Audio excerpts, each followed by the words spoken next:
अस्सलाम वालेकुम। Online class में आपका स्वागत है। कल हमने सेलों के बारे में यानी सेलों का विद्युत वाहक बल, टर्मिनल वोल्टा और आंतरिक प्रतिरोध की डेफिनेशन पढ़ी और विद्युत वाहक बल और टर्मिनल वोल्टा में एक संबंध पढ़ा था V =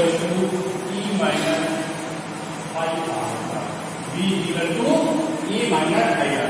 जब V टर्मिनल वोल्टा था, E विद्युत वाहक बल था और R स्मॉल और आंतरिक प्रतिरोध था। टर्मिनल वोल्टा बताई विद्युत वाहक बल क्या बताया था? जब सेल खुले परिपथ में होता है अर्थात सेल से धारा नहीं ली जाती है, तब सेल के सिरों के प्रति जो विभवांतर होता है उसको हम विद्युत वाहक बल कहते हैं। टर्मिनल वोल्टा क्या बताई? जब सेल बंद परिपथ में होता है अर्थात सेल से धारा ली जाती है, तब सेल के सिरों के प्रति जो विभवांतर होता है उसको हम टर्मिनल वोल्टा कहते हैं। अब हम यहाँ आज सेलों का संयोजन करते हैं। अपने सेलों का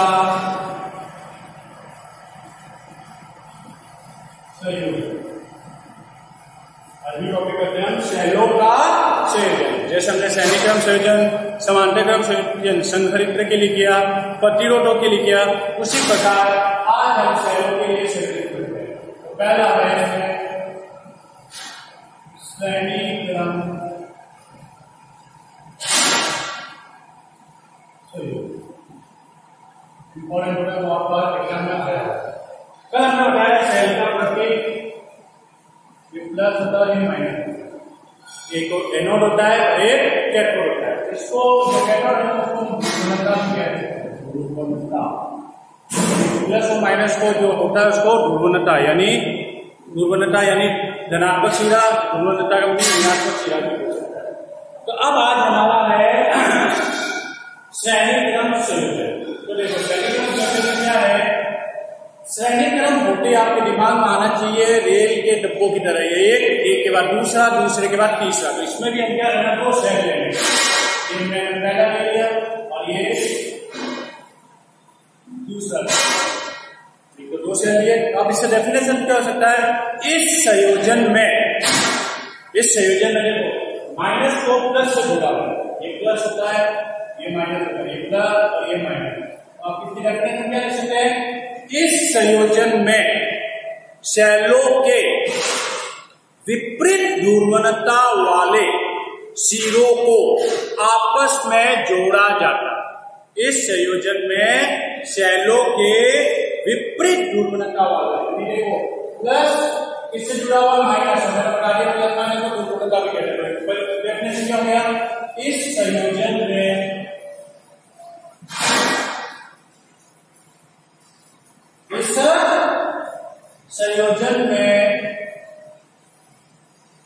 सेलों के विपरीत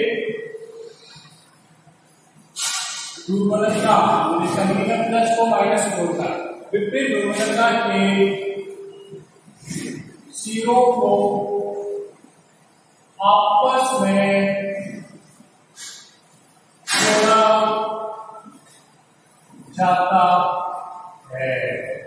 इस संयोजन में सेलों के विपरीत ध्रुवणता के सिरों को आपस में जोड़ा जाता है। ये दो सेल मान, इसका विद्युत D1 है, इसका विद्युत वाहक बल D2, इसका मैं मान लेता हूं आंतरिक प्रतिरोध R2 है, इसका आंतरिक प्रतिरोध R1। ठीक है, अब हम इसको सॉल्व करके हम क्या डाटा प्रोवाइड करने वाली धारा ज्ञात करके इसका वापस बता दूं। अब हम क्या करते हैं? चित्र अनुसार E1 व E2 विद्युत वाहक बल के दो सेल श्रेणी क्रम में जुड़े हैं, जिनके आंतरिक प्रतिरोध क्रमशः R1 व R2। इस संयोजन को बाह्य प्रतिरोध कैपिटल R, इस संयोजन को बाह्य प्रतिरोध R से जोड़ा गया है। इस संयोजन को बाह्य प्रतिरोध R से जोड़ा गया है। माना बाह्य प्रतिरोध R में प्रवाहित धारा आई है। हम जानते हैं सैनिक क्रम संयोजन को दिमाग में रखो, धारा का मान समान होता है और विभवांतर का मान अलग अलग होता है। और देखो इसमें हमने क्या किया है? चित्र अनुसार दो सेल जिनके विद्युत वाहक बल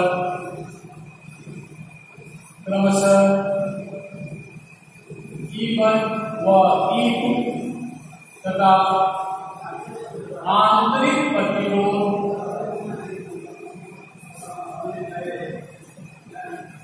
R1 व R2 है। चित्र में दो सेल के मुकाबले E1 और E2 में आंतरिक R1 व R2 है।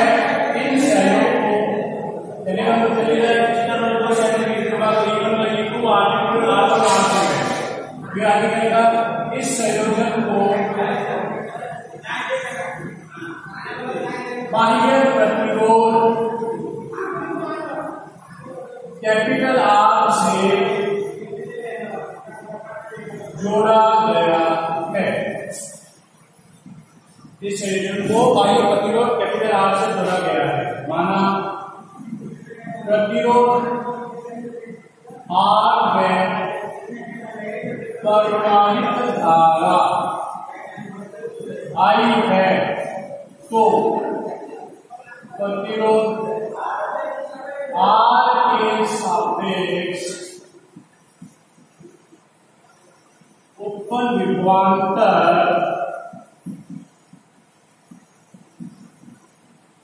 V IR होगा।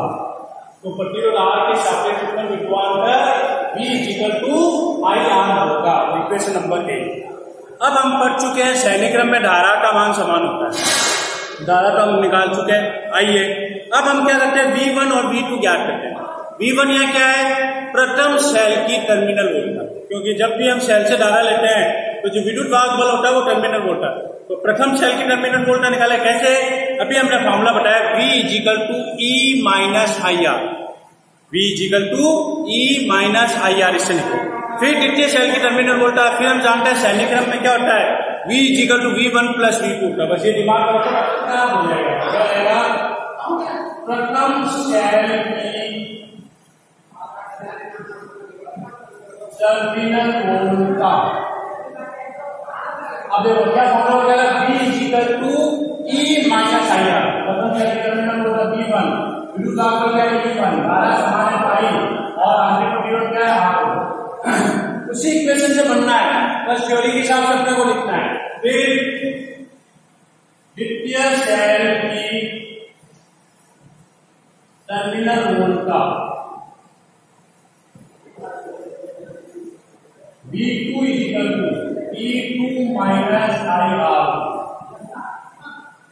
फिर हम जानते हैं कुल जो विभवांतर होता है V V1 + V2 होता है, कुल विभवांतर प्रथम व द्वितीय सेल की टर्मिनल वोल्टेज के योगफल के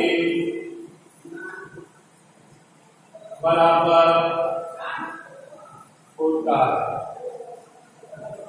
क्या हो गया उत्तर, V V1 + V।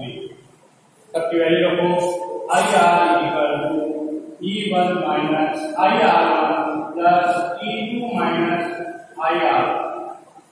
IR के कर लो, IR IR1 + IR1 IR2 E1 + I समझ लो, R + R1 + R2 E1 + I E1 + E2 R + R1 + जब दो सेलों को श्रेणी क्रम संयोजन में जोड़ा जाता है तो जो प्रवाहित धारा का मान है वो क्या हो गया, I E1 + E2 R/R1 + R। तो सीधा साधा किया हुआ दो सेल है, दो सेलों को श्रेणी क्रम संयोजन में जोड़ा गया है। श्रेणी क्रम संयोजन में धारा समान होगी और विभवांतर अलग अलग होता है। यहाँ विभवांतर का मीनिंग क्या है, टर्मिनल वोल्टेज। और टर्मिनल वोल्टेज निकालने का फॉर्मूला क्या है, V E minus I R, जहां E क्या है विद्युत वाहक बल और स्मॉल r क्या है आंतरिक प्रतिरोध। तो इसकी परिभाषा क्या हो गई सैनिकरण की, जो सेल होता है उसके प्लस माइनस को प्लस से, यानी इस संयोजन में सेलों के विपरीत सिरों को यानी विपरीत ध्रुवणता के यानी प्लस माइनस को आपस में जोड़ा जाता है। इसमें धारा समान, तो पहले हमने उसको फिर बाह्य प्रतिरोध R से जोड़ा, उस पर विभवांतर निकाला V=IR हुआ, फिर प्रथम सेल के टर्मिनल वोल्टेज निकाला, फिर द्वितीय सेल की टर्मिनल वोल्टेज निकाला, फिर विभवांतर को टर्मिनल वोल्टेज के बराबर करके इसको सॉल्व किया तो हमारे धारा का मान आया है, जो मान क्या आया है I=E1 + E2 upon R1 + R2। तो ये कौन सा संयोजन के लिए आया है, हमारा श्रेणी क्रम संयोजन के लिए आया है। अगर एग्जाम में बाई चांस 3 सेल ले तो कुछ नहीं करना है, आगे तीसरा सेल हो जाएगा कैसे यहाँ पर, और यहाँ इक्वेशन एक हो क्या रहेगी सेल की terminal voltage V3 = E3 - IR3, उसको जोड़ देंगे तो लास्ट आंसर क्या जाएगा I=E1 + E2 upon R1 + R2 + R3। अगर 3 सेल के लिए आ जाए तो 2 सेल के लिए आए तो हमारा ये पूरा डेरिवेशन है, इंपॉर्टेंट डेरिवेशन है, एग्जाम में बहुत बार आया हुआ है। अब अगर इसमें नॉट डाल के एंड सेल के लिए फॉर्मूला लिखना है, इसके लिए एंड सेल के लिए माना समान विद्युत वाहक बल E तथा आंतरिक प्रतिरोध R के एंड सेल श्रेणी क्रम में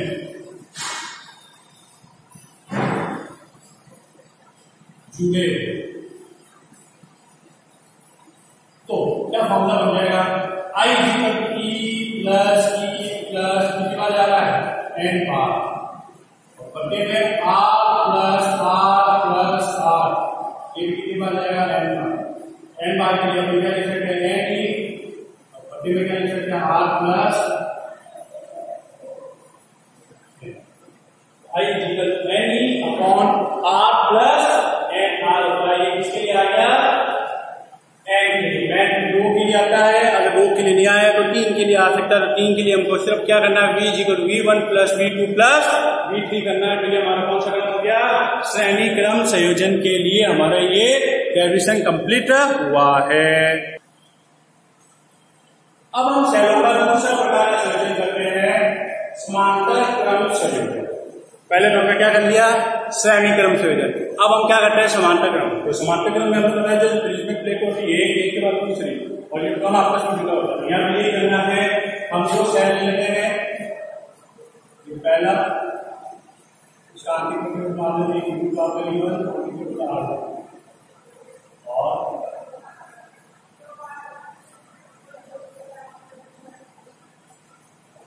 दूसरा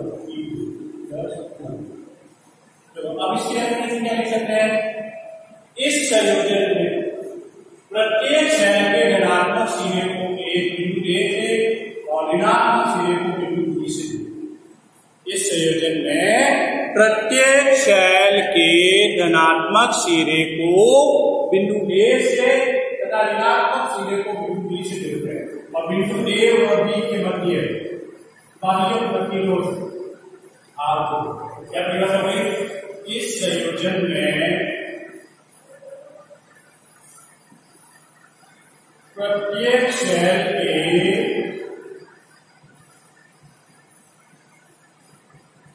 धनात्मक सिरे को बिंदु A से तथा ऋणात्मक सिरे को बिंदु B से जोड़ दे। बिंदु A व B के मध्य बाह्य प्रतिरोध R को जोड़ दे। ठीक है, ये हो गया। अब दिमाग में रखो बहुत इजी से डेरिवेशन हो जाते हैं। यह है समांतर क्रम संयोजन। तो समांतर क्रम संयोजन में विभवांतर समान होता है और धारा अलग अलग। तो यानी इसमें हमको क्या करना है, जो कुल धारा होगी वो I बराबर I1 प्लस I2 होगा। यानी इसमें मुझे I1 निकालना है, I2 निकालना है और सॉल्व करना है। श्रेणी क्रम में क्या था, V equal to V1 plus V2। तो हमने पहले V1 निकाला, V2 निकाला, V के बराबर करके सॉल्व किया। तो देखो ये समांतर क्रम संयोजन I1 यहाँ से I2, यहाँ पर धारा I क्या हो जाएगी I1 प्लस I2। तो वापिस वही चित्र अनुसार दो सेल जिनके विद्युत वाहक बल क्रमशः E1 व E2 तथा आंतरिक प्रतिरोध R1 व R2 तथा इनसे प्रवाहित धारा क्रमशः I1 व I2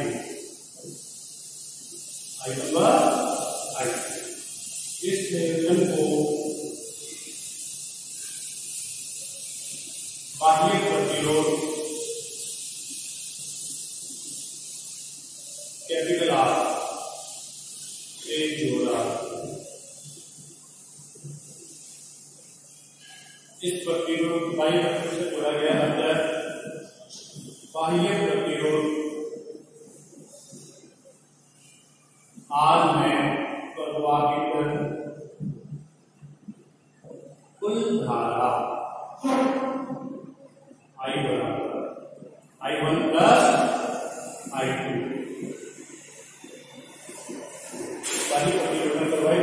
कुल धारा I1 व I2। दो सेल लिए, दोनों सेलों को समांतर क्रम में जोड़ा है जिनके विद्युत भाग बल E1 व E2 है, आंतरिक प्रतिरोध स्मॉल R1 व R2 और धारा I1 व I2 है, और बाह्य प्रतिरोध धारा I1 व I2। तो कुल धारा I2 क्या हो गया I1 प्लस I2। अब मुझे I1 और I2 का मान देना वही है। पहले प्रथम सेल की टर्मिनल वोल्टेज निकालेंगे, उससे हम किसका मान निकालेंगे I1 और I2। किस इक्वेशन से, V equal to E minus IR। अब इसमें क्या क्या समान है, V समान है क्योंकि समांतर क्रम संयोजन में विभवांतर का मान समान होता है। तो V समान है, E अलग है, I अलग है और स्मॉल r अलग है। प्रथम सेल की टर्मिनल वोल्टेज तो क्या V समान है, E अलग है और R। इसमें V equal to E1 minus I1 R। V equal to E1 minus IR। सबसान करो I1 R प्लस हो गया और ये E1 माइनस E। ठीक है, हमको तो किसका मान निकाला I1 का, I1 equal to E1 minus V upon R।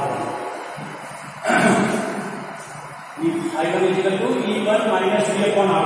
और शायद इसी प्रकार I2 लिखोगे E2 minus V upon R। इसी प्रकार I2 बराबर E2 minus V upon R। हमारा I1 आ गया और I2 आ गया। और I2 का समीकरण 1 में 2 व 3 से मान में I इक्वल टू I1 क्या है, E1 minus V upon R plus E2 minus V upon R।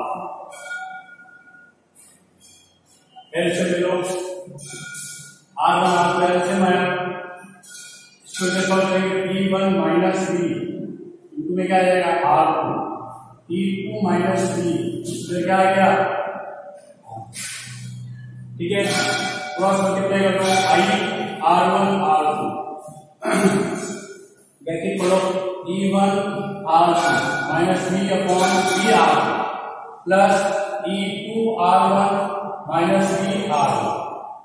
तो चलिए यहाँ से क्रॉस मल्टीप्लाई किया है और यहाँ से ब्रैकेट प्लस V2R1। ये कैसे कैसे रखा, मैं इसका लगा दोनों में से कॉमन ले रहा हूँ, इन दोनों में से V कॉमन आ रहा है, V कॉमन आ रहा है तो क्या बचेगा अंदर R1 प्लस R2। अब इस इक्वेशन को क्या करूंगा, V equal to E minus IR के फॉर्म में जमाने की कोशिश करूंगा। V वाले रिटर्न लिया होगा, V equal to R1 plus R2 ये रिटर्न ले लिया और सारा लिखा और इसको जैसे कैसे रखा, आगे का जाके माइनस I R1। अब इसको क्या करो, V को ले लो, V आ जाएगा V1 R2 plus E2 R1। इसके भी बदले में R1 प्लस R2 आ गया minus I R1 R2 upon R1 plus R, यानी R1 प्लस R2 दोनों के बदले में ले लिया। Equation number 4। अब ये देखो इक्वेशन किसके रूप में जल्दी वापिस V equal to E minus IR होगा, तो यह क्या करो, समीकरण 4 V इक्वल टू E यानी तो कुल विद्युत वाहक बल माइनस I R कुल विद्युत वाहक कुल आंतरिक प्रतिरोध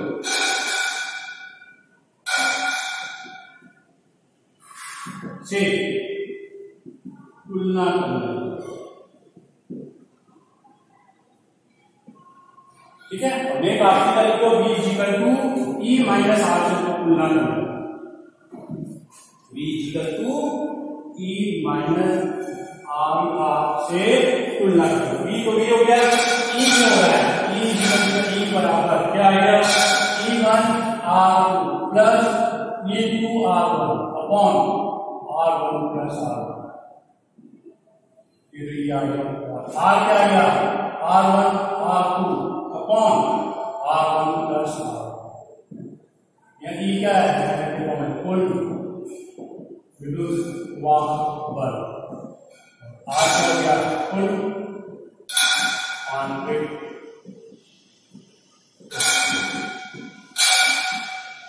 ये हमारा लास्ट सॉल्यूशन कंप्लीट हुआ। ठीक है, इसमें हमने क्या निकाला, समांतर तरंग संयोजन में हमको दिमाग में रखना है कि धारा अलग अलग होती है और विभवांतर समान होता है। तो मैंने I1 और I2 का मान निकाला, किससे, एक इक्वेशन है विद्युत वाहक और टर्मिनल वोल्टा में जो कर संबंध बताया था V equal to E minus IR। इसमें V समान है, E और IR तीनों अलग अलग है। इससे क्या हुआ, V equal to E1 minus I1 R1, पक्षांतर किया, ये माइनस किया प्लस हो गया और ये माइनस हो गया, फिर R1 बटे में जाए। इसी प्रकार I2 का मान निकाला, I1 I2 हमने इक्वेशन में रखा, तो ये कुल I1 प्लस I2 न सबल लिया, न सबल लेने पर R1 से मल्टीप्लाई में आ गया, R1 से मल्टीप्लाई में क्रॉस मल्टीप्लाई किया, इन दोनों में से V कॉमन आया, फिर वापस इसको V equal to E minus IR के रूप में जमाने के लिए V को बदल लेगा, I को बदल लेगा, जमा के R1 प्लस R2 बटे में आ गया। इसकी तुलना करी तो हमारे लिए V equal to E minus IR से तुलना करी तो E ये पूरा आ गया, स्मॉल R आ गया, और E क्या कह रहा है, कुल विद्युत वाहक बल, और R क्या कह रहा है, कुल आंतरिक प्रतिरोध। तो ये हमारा अगर हम यहाँ पर इस संयोजन में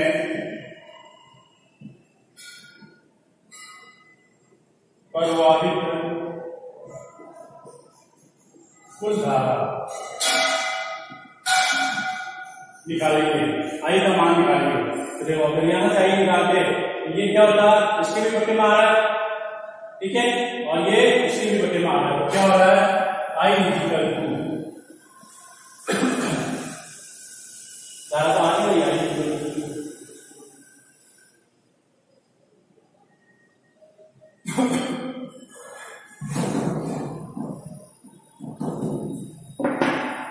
ये हमारा कुल विद्युत वाहक बल और कुल टर्मिनल वोल्टा का मान आया हुआ है। क्या मान आया है, और अगर इसका परिवर्तन धारा लिखा जाकर इस संयोजन में प्रवाहित कुल धारा I बराबर क्या जाएगा, E अपॉन, अब देखिए E तो है, E क्या हो गया, कुल विद्युत वाहक, और ये जो आंतरिक प्रतिरोध है वो बाहरी प्रतिरोध के साथ सह क्रम है, तो R प्लस R, ठीक है। यहाँ E क्या है, कुल विद्युत वाहक बल, R क्या है, कुल आंतरिक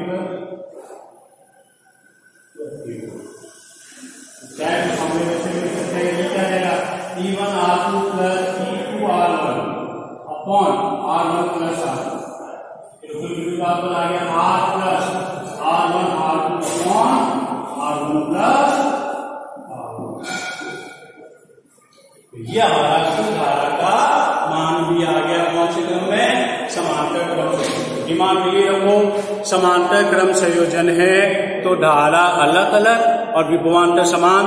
धारा अलग अलग होने के लिए पहले I1 का मान निकाला, फिर I2 का मान निकाला, फिर कुल धारा का मान निकाला, फिर कैलकुलेट करके उस इक्वेशन को V = E - IR से जमाया, तुलना करके और ये सॉल्व हमने कर लिया। तो ये आज हमारे दो इंपॉर्टेंट टॉपिक कंप्लीट हुए, शैलों का श्रेणी क्रम संयोजन और शैलों का समांतर क्रम संयोजन।